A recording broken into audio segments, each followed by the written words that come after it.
Good morning, and welcome to AGH Wealth Management's 2025 Midyear Outlook. Wanted to tell you I appreciate you taking time out of your busy day and allowing us to share our thoughts and those of our independent broker-dealer, LPL Financial, on the outlook for the balance of the year. My name's Brad Bechtel. And I manage and am the president of AGH Wealth Management. Every 6 months, our firm provides insights and an outlook on the economy and the markets for the year ahead. The slides that you'll see today are available to you in a full color booklet, which we're glad to make available to you upon your request. During the presentation, if you have any questions, please feel free to email us, and Brian and I would be happy to address any of those after the presentation. My partner in today's presentation is Brian Gensch. Brian's a certified financial planner, and he's our senior vice president here at AGH Wealth Management. Brian's focus is on overseeing the firm's personal investment portfolios and strategies, as well as our comprehensive financial planning services. At the conclusion of today's presentation, again, please email or call Brian and I, and we'll be happy to continue a discussion of this topic with you all. So without further ado, I'm going to turn it over to Brian. Thank you, Brad. And again, just want to thank everybody for joining us today and letting us share our perspectives along with LPL's. Appreciate you guys taking the time. As usual, we're going to talk through the economy. So we'll look at the economic landscape, the stock market, and then the bond market in our presentation. And then we'll also include a few slides on some other things like commodities and currencies. So we hope you get something out of this today you can take back. And again, if you have questions at the end, feel free to reach out to either Brad or I, and we'll help you out. So talking through the economy, the current economic landscape is difficult to gauge given all the distortions that have really obscured the true health of the economy. You know, we had a decline in GDP early in the first quarter, followed by a surge in imports, with the subsequent rebound in growth. Could create a perception of a strong economy, but we think this could be a false dawn. That whiplash in trade policy adversely impacted official economic data, and it creates some difficulties as investors, as it becomes almost impossible to discern whether the economy is, genuinely rebounding or merely experiencing these short-term fluctuations. So those kind of distortions highlight the importance of looking beyond government statistics to industry reports from the likes of things like the Institute for Supply Management, the ISM index, and others, the PMI index, to form a clear picture of economic conditions. The ISM Composite Index, which gives insights into business views from across the country in both goods and services, fell in recent months. When we actually got a report yesterday, and the services index was down to 50.1, which is just above the 50 mark that we label as a expanding economy. And so, inside of that, we're seeing a broader slowdown coupled with a bit of reacceleration in inflation. However, we continue to highlight that we are in a resilient economy, which would provide good buffers for some of the other types of risks like geopolitical shocks that could hit throughout the rest of the year. Supply constraints could play a significant role in keeping inflation above their target of the Fed's target of 2%. As companies reassess and restructure the supply chains, which are prompted by a lot of these geopolitical shifts we're seeing, also technology changes, or just lingering disruptions from past shocks like from COVID. But there will be increased costs associated with production of goods and their distribution. And so this reevaluation of supply chains could lead to shortages or delays, which in turn then just start pushing consumer prices higher. So such factors underscore the complexity between demand side momentum that we're seeing, but also the constraints on the supply side, and both of which we think will ultimately keep inflation rates right above that 2% target. That said, we forecast the Fed will cut rates in the coming months as the economy continues to show softening signs and inflation stabilizes in this mid to kind of high 2% range that we've been in now for a little while. Obviously, we're seeing a lot of dynamic publicity in the dueling between our Fed chair and our president on the speed of implementing more rate cuts. We had obviously the most recent resignation of Governor Kugler. President Trump will now be able to infuse a dovish member a little earlier than January, when that seat was already going to expire, but to help with the agenda of getting rates cut. So, this just puts an accelerated timeline for rate cuts. And while we do believe we see a few rate cuts coming this year, the majority of the cuts that should and will happen will most likely happen sometime next year, more specifically after May, when Jerome Powell's term expires and the chair is moved to someone else.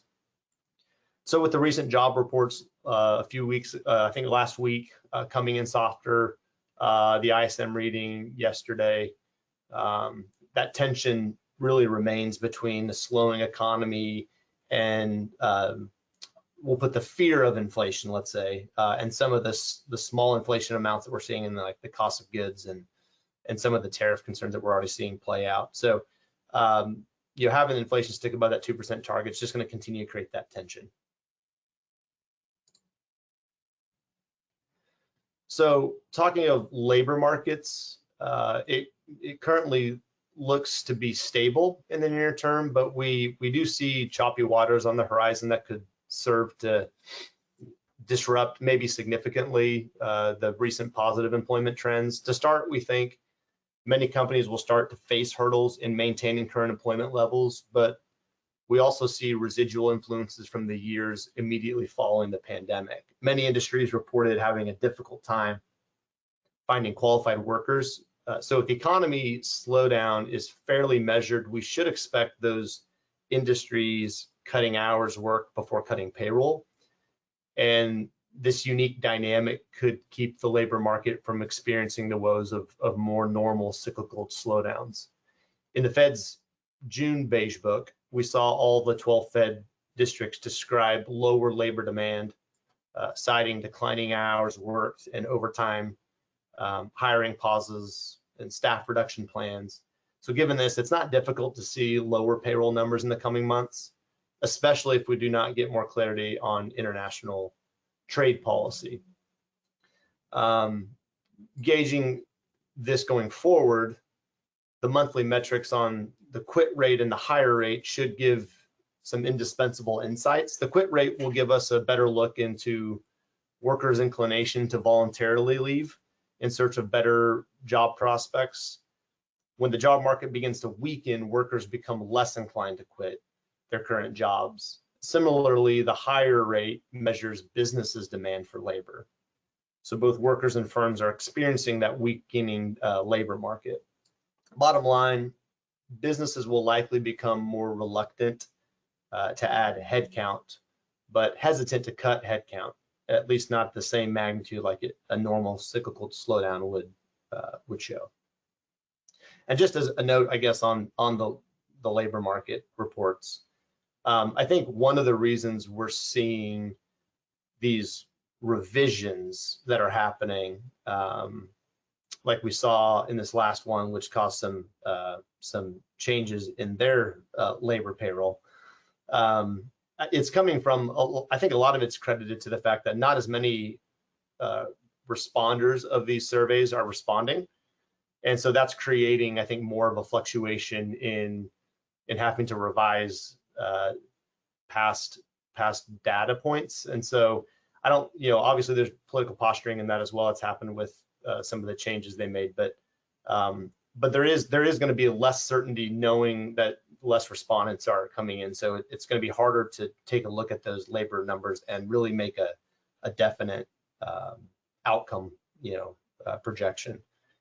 And I think, we're kind of whatever side someone falls on, whether we want rate cuts or we don't want rate cuts, or the economy is looking great or it's not looking great, I think every time we get a data point that shows one or the other, I think we're spiking the football a little too early. And so we really need to let this play out to see the long-term results of what's going on this year. Ongoing trade policy uncertainty will weigh on businesses in the coming months, but as long as businesses are able to find free trade zones, exclusions, other loopholes to defer or minimize that tariff rates, we don't see trade policy as a heaviest factor in raising any recession type odds. American companies are currently facing significant risks stemming from tariff uncertainty, which has become a major obstacle to strategic planning and investments.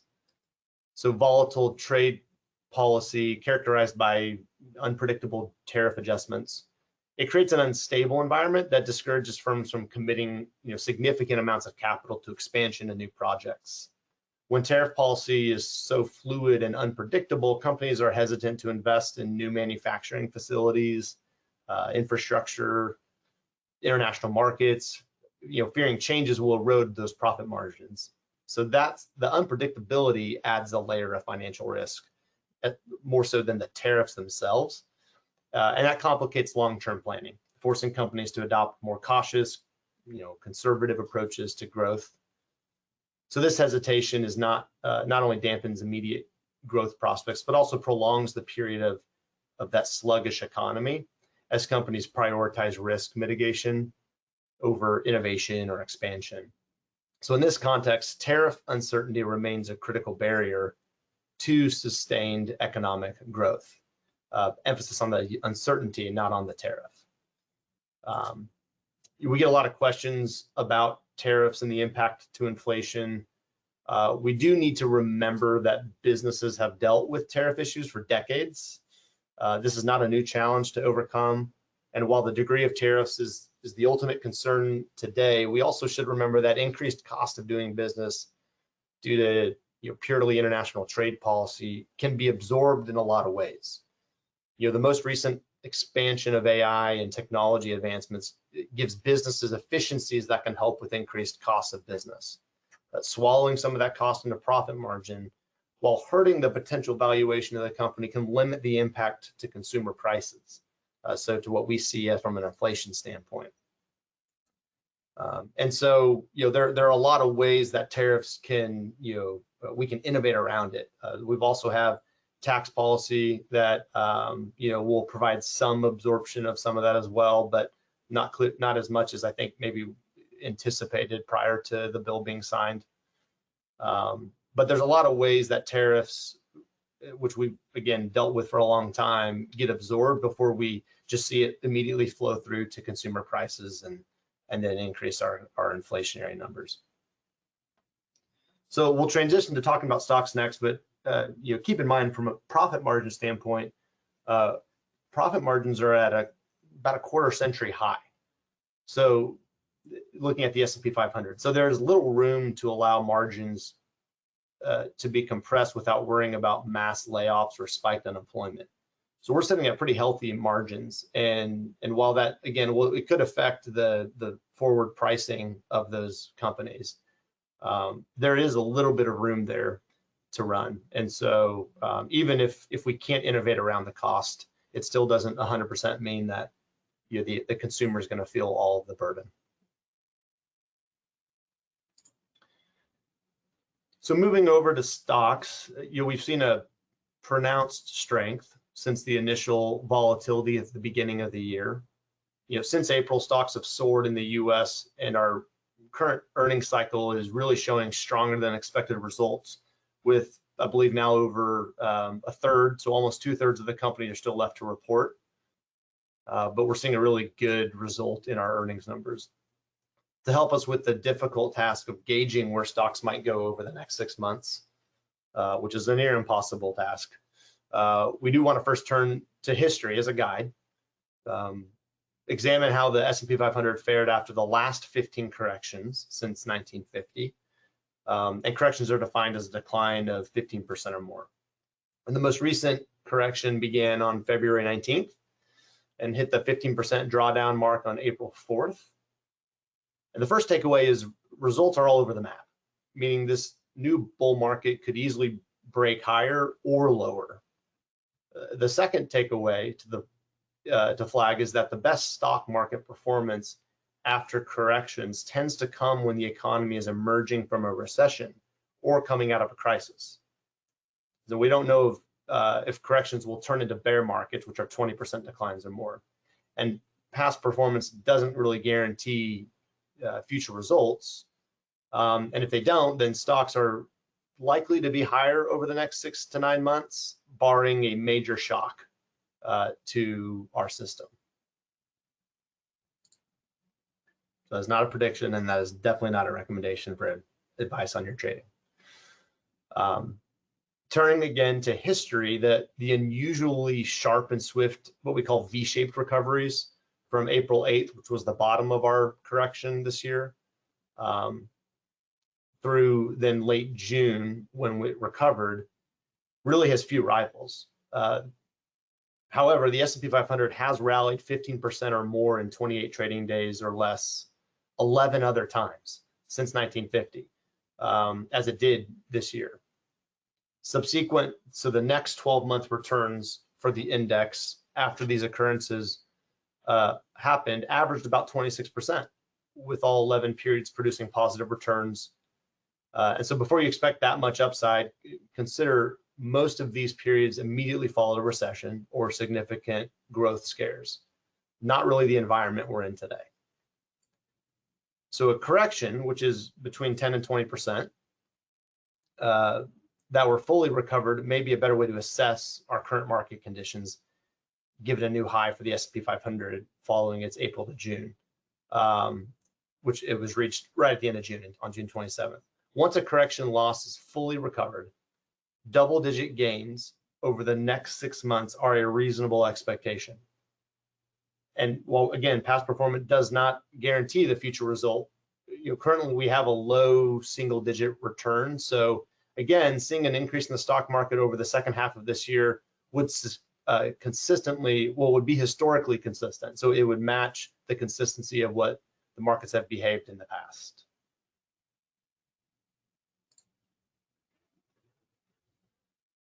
If stocks are going to go meaningfully higher from here in the second half of the year, earnings, we believe, will be an important part of that story. And you can't talk about earnings outlook without the two T's, tariffs and technology. So starting with tariffs, earnings growth in the first quarter for the S&P 500 was solid at around 13%, with nearly half of that increase coming from the big tech companies known as, I think everyone now knows as the Magnificent Seven. Normally investors would be celebrating these numbers, but they were produced before most of the tariffs went into effect, which kind of clouds the outlook. Perhaps the biggest positive surprise last earnings season was 30% plus earnings growth from the Mag 7. Every one of them maintained their capital expenditures guidance for the year, or in Meta's case, it increased it. This CapEx expected to exceed $340 billion this year. In fact, I think the latest number I was looking at yesterday was $400 billion, which, if I remember right, the comment was, it's as much as Germany spends on defense every year. That's a big number, and it's a big potential driver of earnings growth for future productivity gains.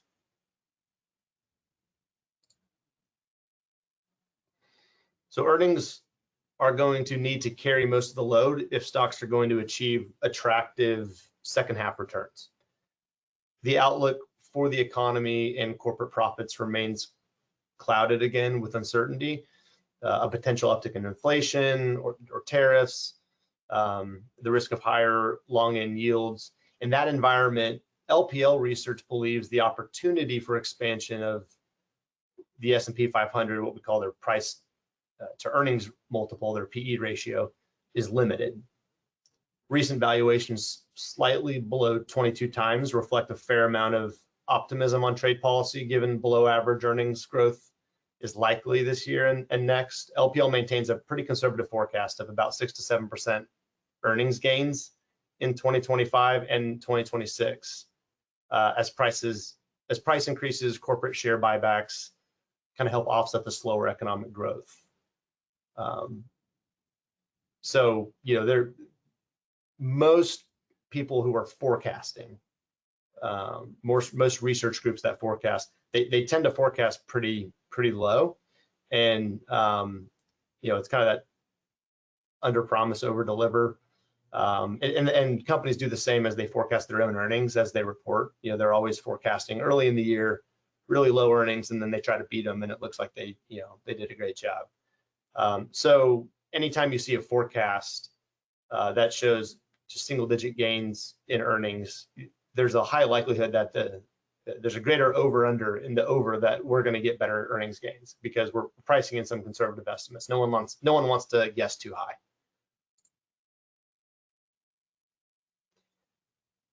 So again, trade policy uncertainty, the potential for more tariff-driven upward pressures on inflation and interest rates make the case for a higher PE ratio pretty tough to make. But as long as tariff rates don't go higher, we believe the S&P 500 could hold its current 22 times earnings level. Again, LPL's fair value target remains in the 6,000 to 6,100 based on their earnings call of $275 a share for the S&P 500 in next year. So the key risks to monitor besides trade policy include stagflation and heightened geopolitical risk. There are several paths to more upside. One is unanticipated productivity gains from AI investment. Another is the tax bill that was signed into law July 4th that could help lift corporate profits as could just a general, more definitive pivot from the administration back towards a more pro-growth friendly policy ahead of midterm elections. Lower interest rates could also help. A blue sky bull case scenario could put the index potentially from a forecasting standpoint at about 6,450 or 6,500 at year end. So while these estimates are updated from June, LPL is now leaning more towards a bit more optimistic based off of the earnings reports we've been getting. But this still puts into question, you know, where does the market go from here? With the S&P currently running very close to those optimistic levels that we're looking at on the screen, we need to remember a few things. One, stock prices typically trade above consensus estimates. We've already talked about that. Two, the stock market, while highly efficient, can also be highly irrational. So just because we're trading at or above a calculated year-end target price does not mean that the market will automatically sit or decline to those prices. Markets can trade for months and even years on irrational exuberance and on the prospects for future growth and innovation. So making large bets on what way the market is going, what way we think it's going, can be destructive to your total return if you're wrong. And mother market likes to always prove us wrong. So one thing not noted in LPL's mid-year outlook, but worth noting in this webinar, is just how international markets have behaved this year. So we'll talk just a couple minutes about that and then we'll get into bonds. At the beginning of the year, we saw a divergence between domestic stock markets and international markets. Even before the beginning of the correction in February, the international markets, which we measure by what's called the MSCI ex-US World Index, so the whole world minus the US, and it was up about 7%, versus the S&P was up roughly 4.5%. But following the tariff tantrum and the weakening of the US dollar, international markets held its value while the S&P 500 dropped over 7.5%. And by the time the full bottoming effect took place on April 8th, the international markets had only really experienced about half the volatility. And since that bottoming market, international markets have continued to outpace US markets, aided by a continued weakening dollar. So the dollar's weakened by about 9% this year, and it's cut through, and we'll show you the barrier here in a minute, but it's kind of cut through a significant trading barrier, which doesn't necessarily mean it keeps going lower, but it puts less certainty on where the dollar weakening could stop. And so the dollar weakening has really been it's been the first time in a long time that the U.S. markets have had a 6-month drag against international markets. But a lot of that we credit to the weakening dollar, less to those markets being better, more innovative, better prospects for growth than the U.S. So we maintain still a home bias when you're thinking of long-term investing. But we do see the value of having that diversification aspect that can help you in times when certain pockets of the market, like this year in the US, decouple from the global markets. So speaking of diversifying your portfolio, let's talk about the diversifier that is finally paying investors, bonds. So the Treasury curve still isn't very steep. While the US Treasury curve has recently steepened, it still isn't steep by historical standards. Historically, the difference between the 2-year Treasury and the 10-year Treasury is close to about 1%. Now, there's a lot of variability in that, but that's kind of the average. The current spread is only at about half that. So we think the curve could further steepen throughout the year, with the 10-year only offering about a 0.5% per year more than a 2-year Treasury. But with 5 times your interest rate risk, it doesn't make a lot of sense in our view to extend duration within portfolios. So ultimately, Treasury yields are the average expected Fed funds rate over the life of the Treasury security, plus or minus a term premium. Said differently, if you have a 10-year Treasury that's paying 4%, then it's the expectation of where we think the Fed rate will be in 10 years, plus this, what we call a premium for holding it for 10 years, this term premium. Moreover, the 10-year Treasury yield is highly correlated with the expected trough in the Fed funds rate. So as rate cuts get priced in or out, Treasury yields will tend to move along this repricing as well. And we've pretty much seen that in the last week, even with a pretty substantial drop in the 10-year Treasury following some of the economic data that we got in the last week. So currently markets have priced in less than 2 full rate cuts this year. Actually, that is old. I'm looking at that. I think actually as of today, it's probably closer to 2 now and maybe 2.5. And that's from the ISM index that came out yesterday. But the expected rate that the Fed will land on is about 3.5, 3.7, which is higher than what the Fed has explicitly told us should be the expected trough rate. So there's a mismatch, and it presents an opportunity for price appreciation in Treasury securities if the Fed ultimately needs to cut rates more than currently anticipated. So should the economy, especially the labor market, slow more than expected, or geopolitical events prompt the Fed to accelerate rate cuts beyond what's already priced in, Treasury yields would likely decline more significantly from current levels. Again, just in the last week with a bad jobs number, we've seen that action begin to take place.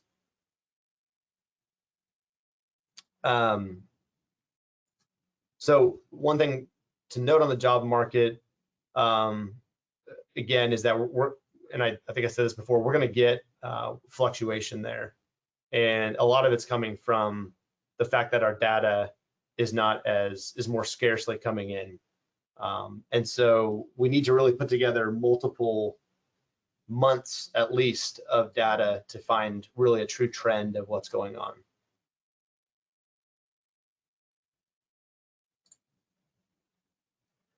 So moving to alternatives, actually just to touch base one more thing on the bond market. Like I said, bonds have finally been paying investors. We're up about 3 to 4% year to date in the overall bond market. A lot of that has been driven by a decline in the Treasury rates.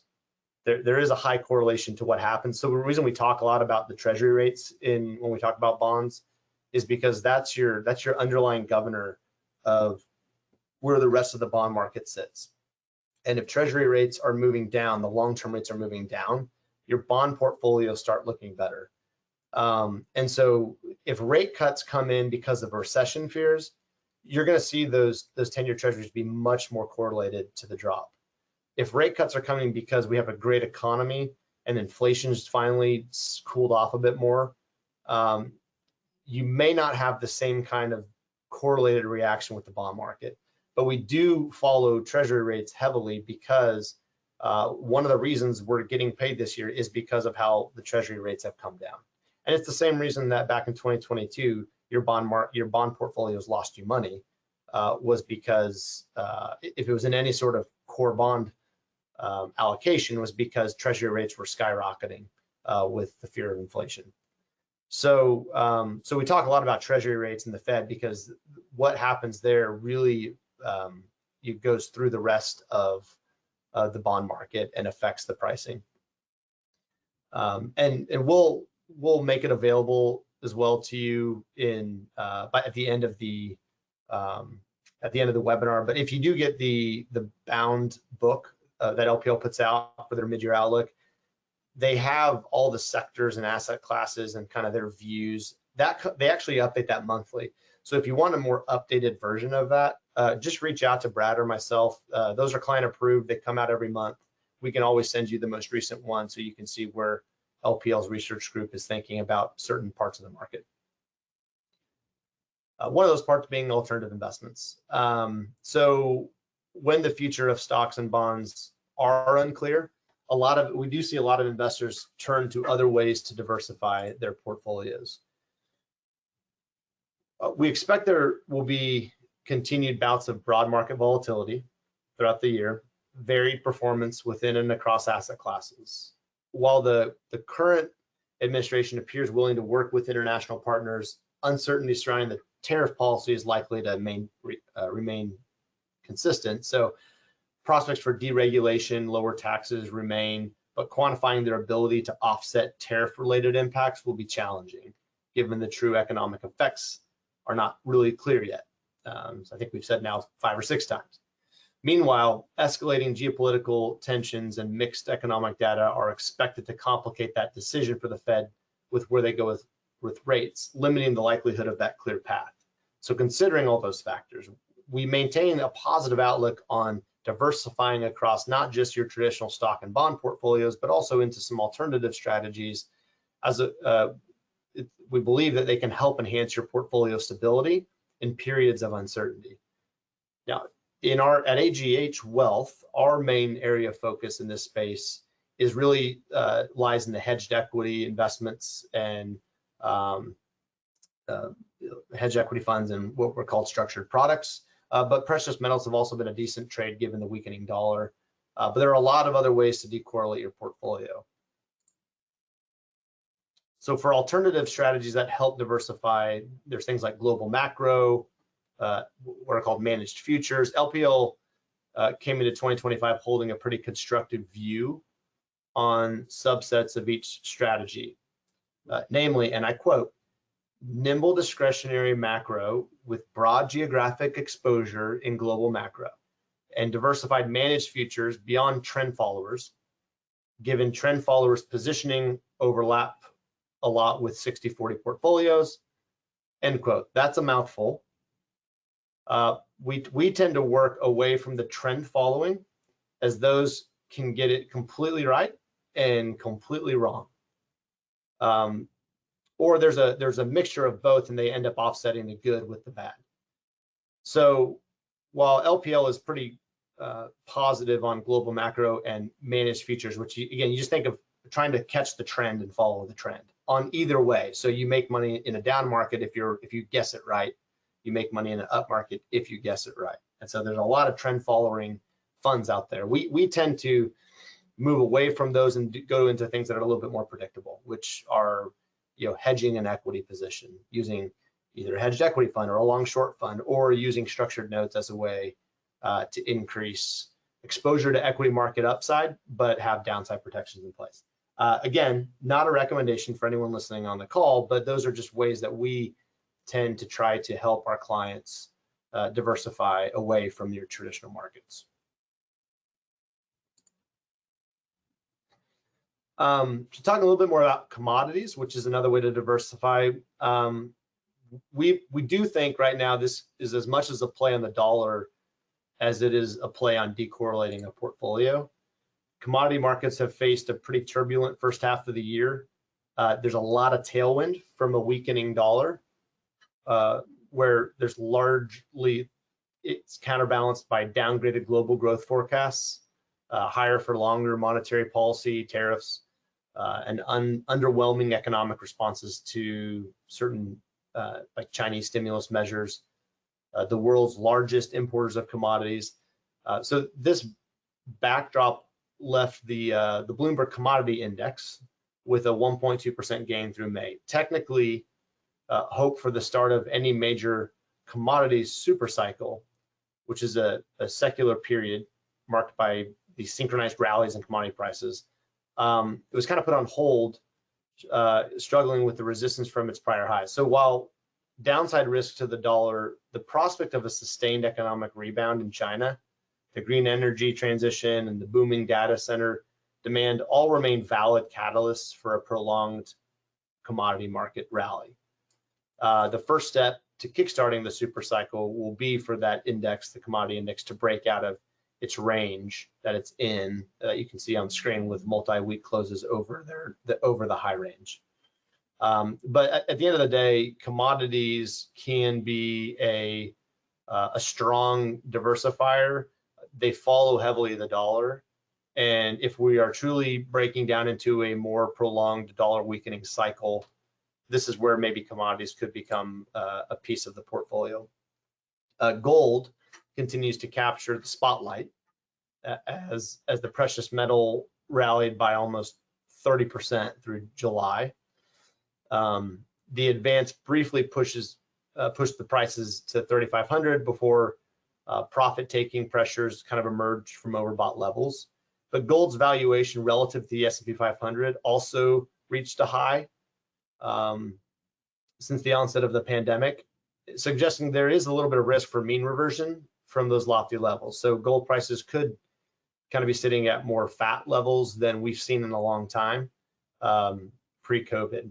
A weaker dollar and inflows into gold-related funds really helped offset a recent uptick in real yields, which hurts gold prices. Rising geopolitical tensions, elevated equity market volatility, and historically high levels of trade policy uncertainty also helped underpin the case for gold. There's steady demand from global central banks, and it's been another key catalyst for gold as they continue to diversify their reserves holdings away from the dollar. According to the World Gold Council, global central banks added over 1,000 metric tons of gold in 2024, marking the third straight year in which demand topped 1,000 metric tons. The surge in gold buying intensified after the US and its allies seized Russian central bank assets in 2022, following their invasion of Ukraine. Annual central bank gold demand averaged only about 400 to 500 metric tons for the preceding decade. So the fact that we have doubled that from the central banks just means central banks are leaning more on holding more gold than dollars that can't get restricted by us. And so while that's part of the weakening process, if you look really historically, foreign banks have not been buying more and more dollars every year. They have been slowly declining. We've just started to see an acceleration of buying in gold over the last few years, and that's also created some of that momentum we've seen in the gold price.